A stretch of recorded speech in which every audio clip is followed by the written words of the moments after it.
नमस्कार, शेळके फॅमिली ब्लॉग्समध्ये आपल्या सगळ्यांचे सहर्ष स्वागत। आधीच्या ब्लॉगमध्ये आपण सफर केली शिवाजी पार्क आणि तेथील स्मारक। आणि आता आठवले सप्टेंबरमध्ये माउंट मेरी चर्चमध्ये यात्रा भरते आणि मनात आले की आता सफर करूया तुमच्यासोबत माउंट मेरी जत्रेची। तर चला मग जाऊया आपण।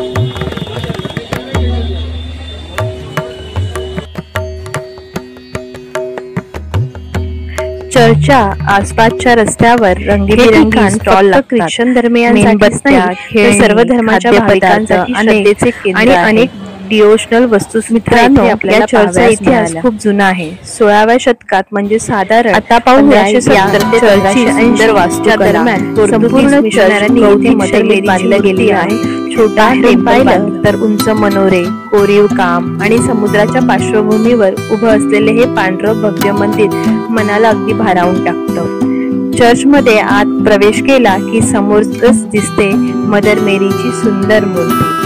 तिच्या चेहऱ्यावरची शांतता, डोळ्यातील माया आणि भक्तीकडे पाहण्याची करुण मुद्रा पाहणाऱ्याचे मन एकदम प्रसन्न होते।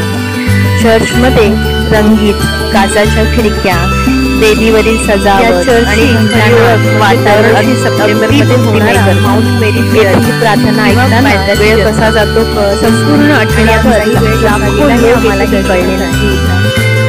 चर्चच्या आसपासच्या रस्त्यावर रंगीबेरंगी स्टॉल लागतात। ही जत्रा फक्त धार्मिक नाही तर सांस्कृतिक एकतेचे प्रतीक आहे, कारण हिंदू, मुस्लिम, ख्रिश्चन, शीख सर्व धर्माचे लोक येथे एकत्र येतात आणि मदर मेरीच्या चरणी आपली श्रद्धा व्यक्त करतात। चर्च भोवतालचा परिसर आपापल्या मनोकामना पूर्ण होण्यासाठी वेगवेगळ्या आकाराच्या नैवेद्य अर्पण करतात। तिथून आम्ही माहिती मिळाली की तिथेच आपल्याला बांद्राचा समुद्र किनारा, बँडस्टँड आणि बांद्रा फोर्ट आहे आणि आम्ही मार्गस्थ झालो तिथे जाण्यासाठी।